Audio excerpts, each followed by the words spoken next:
नमस्कार विद्यार्थी मित्रांनो. आज आपण GNM सेकंड इयरमधील मेडिकल सर्जिकल नर्सिंग सेकंड या विषयामधील ओटायटिस मीडिया या डिसीज कंडिशनबद्दल क्लास घेणार आहोत. तर सर्वप्रथम आहे याची डेफिनेशन. ओटायटिस मीडिया म्हणजे मध्यकर्णास दाह होणे याला ओटायटिस मीडिया असे म्हणतात किंवा इन्फेक्शन किंवा इन्फ्लामेशन जर इयरच्या मिडल लेयरला झाले तर त्या कंडिशनला ओटायटिस मीडिया असे सुद्धा म्हटले जाते. नेक्स्ट ओटायटिस मीडियाचे क्लासिफिकेशन्स पाहूया. यामध्ये मुख्यतः दोन क्लासिफिकेशन्स पडलेले आहेत. सर्वप्रथम आहे ॲक्यूट ओटायटिस मीडिया आणि द्वितीय क्लासिफिकेशन आहे क्रोनिक ओटायटिस मीडिया. तर सर्वप्रथम ॲक्यूट ओटायटिस मीडिया याबद्दल पाहूया. तर the middle ear infection occurs obstructly causing fluid and mucus become trapped.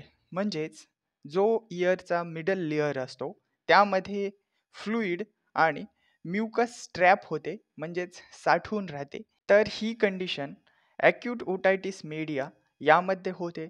तर ॲक्यूट ओटायटिस मीडियाचे काय काय कॉजेस असू शकतात म्हणजेच काय काय कारणे असू शकतात ते पाहूया. यामध्ये सर्वप्रथम कॉज आहे इन्फेक्शन, तसेच निमोकोकस बॅक्टेरिया यामुळे सुद्धा, तसेच काही जेनेटिक फॅक्टर्स सुद्धा असू शकतात. याचसोबत नोज डिसऑर्डर्स असतील म्हणजेच नोजचे काही आजार असतील, तसेच थ्रॉटल इन्फेक्शन असेल म्हणजेच जो गळा आहे त्या गळ्याच्या इन्फेक्शनमुळे सुद्धा ओटायटिस मीडिया होण्याची शक्यता असते. नेक्स्ट ॲक्यूट ओटायटिस मीडियाचे साईन आणि सिम्पटम्स म्हणजेच चिन्हे आणि लक्षणे काय आहेत ते पाहूया. यामध्ये सर्वप्रथम आहे ओटाल्जिया.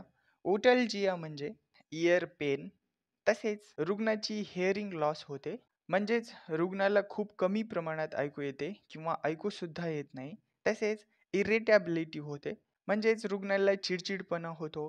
याचसोबत डिस्चार्ज फ्रॉम इयर म्हणजेच कानामधून डिस्चार्जेस बाहेर येत असतात. तसेच रुग्णाला हेडॅक म्हणजेच रुग्णाचे डोके दुखत असते. तसेच रुग्णाला स्लीपिंग करताना डिफिकल्टी निर्माण होते. याचसोबत रुग्णाला स्वतःचे बॅलन्स मेंटेन करता येत नाही म्हणजेच बॅलन्स मेंटेन करण्यासाठी रुग्णाला कन्फ्युजन होते. नेक्स्ट ॲक्यूट ओटायटिस मीडिया असलेल्या रुग्णाचे डायग्नोस्टिक इव्हॅल्युएशन काय करावे हे पाहूया. यामध्ये सर्वप्रथम रुग्णाची हिस्ट्री कलेक्शन करावे, नंतर फिजिकल एक्झामिनेशन करावे आणि फिजिकल एक्झामिनेशन्समध्ये रुग्णाच्या इयरचे एक्झामिनेशन्स करतात.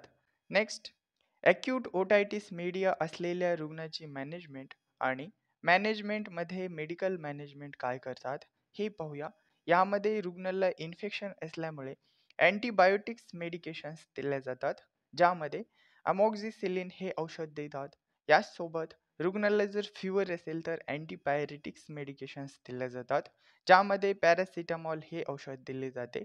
तसेच रुग्णाला पेन होत असल्यामुळे ॲनॅल्जेसिक्स मेडिकेशन्स दिल्या जातात, ज्यामध्ये ॲसिटॅमिनोफेन आणि नार्कोटिक्स हे औषधे दिले जाते.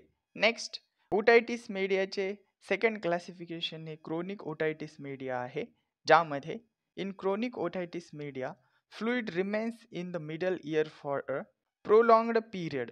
म्हणजेच इयरच्या मिडल लेअरमध्ये जे फ्लुइड आहे ते रिमेन्स राहते म्हणजेच ते तसेच साठून राहते आणि ते प्रोलॉंग्ड पीरियडसाठी म्हणजे खूप जास्त वेळासाठी त्यामध्ये साठून राहते. याला क्रोनिक ओटायटिस मीडिया असे म्हटले जाते.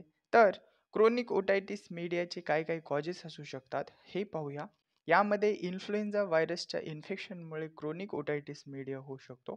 तसेच इतर काही व्हायरल किंवा बॅक्टेरियल इन्फेक्शन असू शकतात, यामुळे सुद्धा ओटायटिस मीडिया होतो.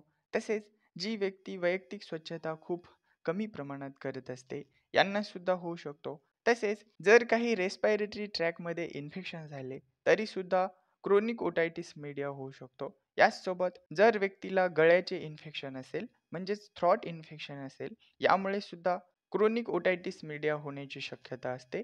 नेक्स्ट क्रोनिक ओटायटिस मीडिया असलेल्या रुग्णामध्ये काय काय चिन्हे आणि लक्षणे दिसतात ते पाहूया. यामध्ये सर्वप्रथम आहे रुग्णाला फिवर होतो, नंतर ओटाल्जिया होतो. ओटाल्जिया म्हणजे रुग्णाच्या इयरमध्ये पेन होतो. तसेच रुग्णाचे डोके दुखते म्हणजेच हेडॅक होतो आणि रुग्णाची हेअरिंग लॉस होते म्हणजेच रुग्णाला खूप कमी प्रमाणात ऐकू येते किंवा रुग्ण पूर्णतः ऐकू शकत नाही. नेक्स्ट, क्रोनिक ओटायटिस मीडिया असलेल्या रुग्णाची मॅनेजमेंट आणि मॅनेजमेंटमध्ये मेडिकल मॅनेजमेंट काय करावी हे पाहूया.